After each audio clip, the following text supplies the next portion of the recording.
Welcome back to New Rockstars. I'm Erik Voss, and with Rick and Morty Season 4 coming, there remain mysteries about the series that it looks like this new season might start to answer. Now, it's fun to wonder what professional title Mr. Poopy Butthole might have now, but there are even darker truths lingering from the first 3 seasons that we have got to address. And here to help me do that is my buddy and fellow Rick and Morty fanatic, Danny Prikazsky. Hey, man! Oh, well, hey there. Glad to be here with the Erik-est Erik. And I with the Danny-est Danny. Now, we realized that there are actually 2 of the deepest, darkest questions that drives these series of Rick and Morty. First, after years of struggling with alcoholism, depression, self-destructive hedonism, and despite sincere attempts, why hasn't Rick been able to kill himself? And 2, what is Evil Morty's agenda/origin? I mean, basically, what's he being all evil about? Doesn't seem very Morty to me. Yeah. Well, after talking it over, Danny and I believe that these 2 questions have one unified answer. And if you've been watching Rick and Morty through the same warped lens that we watch it through, the clues have been there the whole time. The whole time. Join us as we break them down in this episode of Total Conspiracy.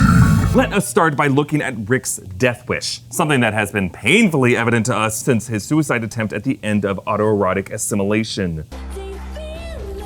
Rick has a conflicted relationship with his own mortality. He seeks out ways to keep himself alive forever, but at the same time, constantly yearns for that sweet release of death. Right, we see this contrast in the season 3 episode Big Trouble in Little Sanchez, where Rick engages Operation Phoenix. Rick successfully transplants his consciousness into a younger version of himself, Tiny Rick, but this attempt at immortality backfires spectacularly when he communicates his inner fears through the performing arts. The song that Tiny Rick improvises and his dance, entitled Let Me Out, showcase his cold feet. Not only does he fear the death of his original body, but he also seems to fear the eternal life that would be granted to him by Operation Phoenix. Right. Too scared to live, too scared to die. Also, in season 2, episode 1, A Rickle in Time, there's a version of Rick who almost gives up his life in order to save Morty. Rick realizes and embraces the idea that the world would be a better place without him.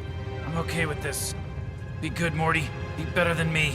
I'm not okay with this! I am not okay with this! As soon as he's offered a way out of this selfless ending, he snatches it. And there are countless moments throughout the series that show Rick's disdain for his own life and his desire to escape it. There was his half-hearted suicide attempts in Fruitby Land. Well, nothing to live for. Goodbye, cruel world! Oh no, the water's breathable? Who went and did that? There's his alcoholism, a slow and grueling form of suicide. Yeah, depending who you talk to. And there's the true meaning of the term wubba-lubba-dub-dub.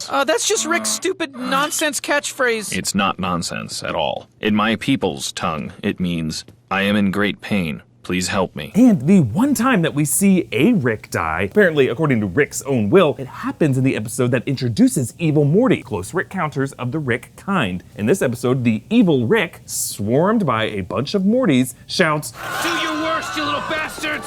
Kill me! Do it! Death by Morty. right. And this moment sheds light onto what we think is the connection between Evil Morty and Rick's death wish. Whether he's doing it consciously or subconsciously, Rick is grooming his Morty to become Evil Morty in a future timeline so that he can do what Rick is too afraid to do, kill Rick. Yeah, well, we certainly have seen Morty changing over the course of the series. Many people point to his murder of Fart in Morty Night Run as a huge changing point where Morty started to embrace his Rick side. Morty has gone from being a spineless, bumbling idiot and a pilot to a competent and self-aware hero who even calls out the Mortiness of other Mortys, like he does in the courtroom scene of the Rick Shank Redemption. How is this a fair trial? Our lawyer is a Morty! One way that we like to mark Morty's progression is through his choice of adventures. The Morty Picks an Adventure episode has become as beloved a tradition as Interdimensional Cable. These episodes are perfect snapshots in the progression of Morty's character. Yes, Morty's first chosen adventure is a fairy tale, literally modeled after Jack and the Beanstalk. Here, Morty is naive and idealistic. As constantly happens in his adventures with Rick, he is horribly traumatized. In Morty's second adventure, Vindicators 3 Return of World Ender, Morty is more world-weary and competent, disarming Rick's bomb and leading the team to victory over a reckless Rick. And the season 4 trailer teases a third Morty adventure. You know what? This one counts as one of your adventures. If the first adventure is fairy tale themed and the second superhero themed, this one looks like it's going to be Dungeons and Dragons-y, and we all know that's the darkest and most mature of tabletop RPGs. Yes, it is. And if we want to follow the idea of Morty going dark, the trailer shows him turn into a literal monster and shows up dressed as a Nazi. It doesn't get much darker than that. Nope. But we've already seen Morty go pretty sinister, like in this scene from the end of the Whirly-Durly conspiracy, where the way Morty talks to Summer's ex-boyfriend Ethan is pretty similar to the way Michael Corleone talks to Connie's abusive husband in The Godfather. Made my sister cry, Ethan. You mess with her body image. Look, Morty, Shh. Careful, Ethan. Your s'more is burning. Ah, that little farce you played with my sister. You think that could fool a Carrión? Morty is Breaking Bad, but for him to become Evil Morty, wouldn't he have to be like a time traveler? I mean, close Rick counters. In that episode, we see Morty and Evil Morty side by side. Well, there is another clue in that episode. When Morty meets the cultist of the one true Morty, they say, One day he will return. so if Morty C-137 is the one true Morty, and this is his return, then he must have already been there, or a future version of him has. A future version of him that we already know is charismatic enough to say win an election. Exactly. Maybe Evil Morty started the very prophecy that our Morty fulfilled. Mind blown. Oh yeah. Rick, knowing that he wanted to die, but also knowing that he would never have enough will to take his own life, put into play a plan to create an evil and sadistic Morty that would eventually take him down. A plan that started in episode 1, where he issued Morty this secret command, help me escape. When does he say that? Right here. But do you think you'll still be able to help me